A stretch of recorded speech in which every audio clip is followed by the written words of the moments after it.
Oke, assalamualaikum warahmatullahi wabarakatuh. Perkenalkan saya Dani Setiawan, mahasiswa ilmu hukum kelas A, ya semester 6.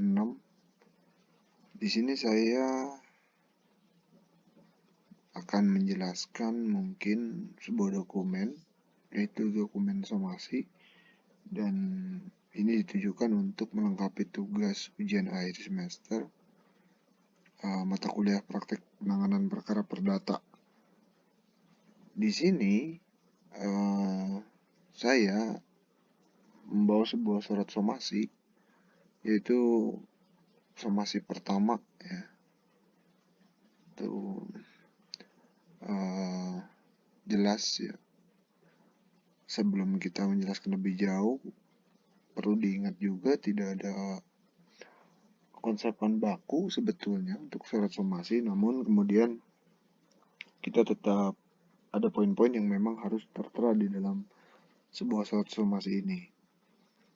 Ya, yang pertama ya kita langsung saja mungkin ya untuk masuk ke dalam bagaimana surat somasi ini kita buat rancang, kemudian ada hal-hal apa saja yang tertera di dalam surat somasi berikut ini. Yang pertama tentunya ketika memang ditujukan oleh sebuah kantor hukum, maka harus ada kop surat yang memang dilampirkan di dalam surat somasi, khususnya di posisi yang paling atas. Nah, kita bisa bikin di upper ini ya, di header, bukan upper, mohon maaf. Di sini sudah saya tulis juga nama firma hukumnya, juga ada alamat juga di bawahnya.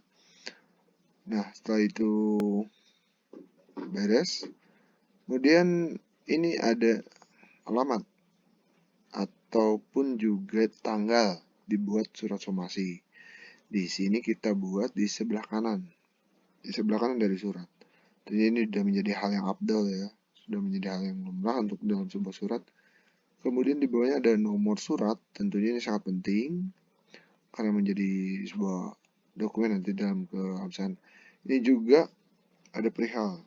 Di sini ada surat somasi ke-1 tentunya, sesuai dengan apa yang sudah tadi disampaikan. Mungkin bisa diblok. Nah, itu. Kemudian ada tujuan. Tujuan dari surat ini kepada siapa? Tentunya di sini kita isi dengan siapa yang akan kita somasi. Di sini saya sudah tulis Saudari Neni Tri Hermawan dengan alamat yang sudah ditentukan.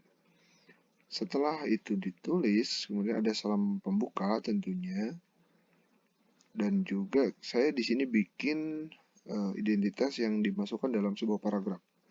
Jadi bukan berbentuk paragraf poin, tapi dia langsung ke dalam sebuah paragraf. Nah, paragraf yang cukup singkat. Di sini saya menuliskan nama saya sebagai ya kita ibaratkan dengan sebuah advokat gitu, ataupun seorang konsultan hukum yang punya kantor lengkap dengan alamat kantor. Kemudian ini harus jelas dalam hal ini bertindak.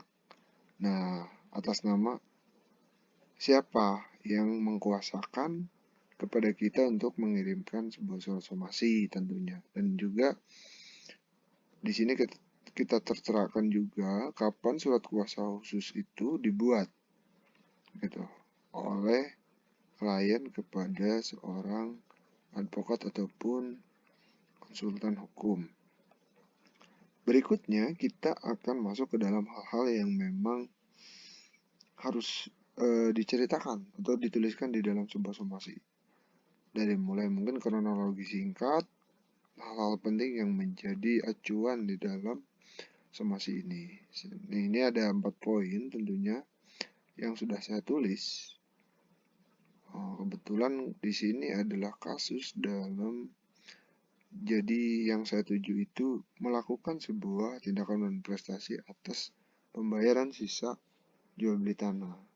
Ini ada 4 poin penting yang menjadi, pertama itu dimulai dari kronologis, kemudian yang kedua ini adalah ada beberapa upaya yang sudah dilakukan oleh klien saya atau klien kami yang tentunya menyebabkan bagaimana akhirnya somasi ini dikeluarkan. Lalu juga menjelaskan bahwasanya telah terjadi perjanjian dan ada juga daluarsa yang dijanjikan gitu untuk pembayaran.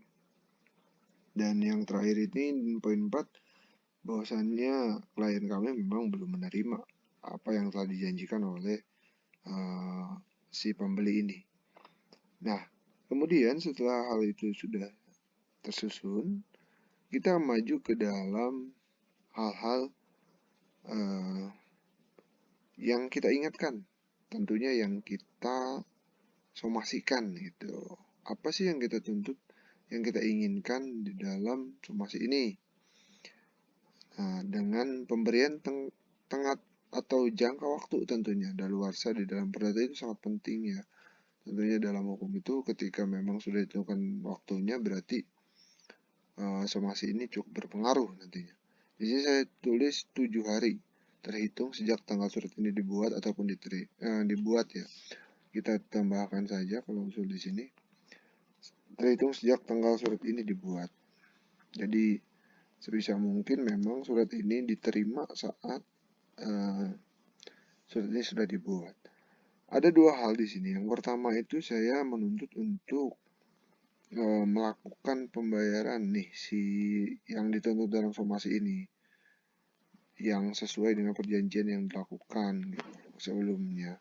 Sisanya harus dibayar dan kemudian ya sama-sama ketika sudah dibayar maka menandatangani pengurusan tanda tangan akta jual beli di kantor notaris atau pejabat penandatangan PPAT atau ya. Kemudian yang kedua klausulnya itu yaitu mengganti kerugian. Tentunya harus ada penggantian kerugian. Bagaimana klien kita dirugikan ketika memang tanah ini dibeli kemudian duitnya belum atau uangnya belum dibayarkan, namun kemudian penggarapan sudah dilakukan oleh pihak pembeli gitu. Maka ada kerugian yang memang dirasa oleh klien kami.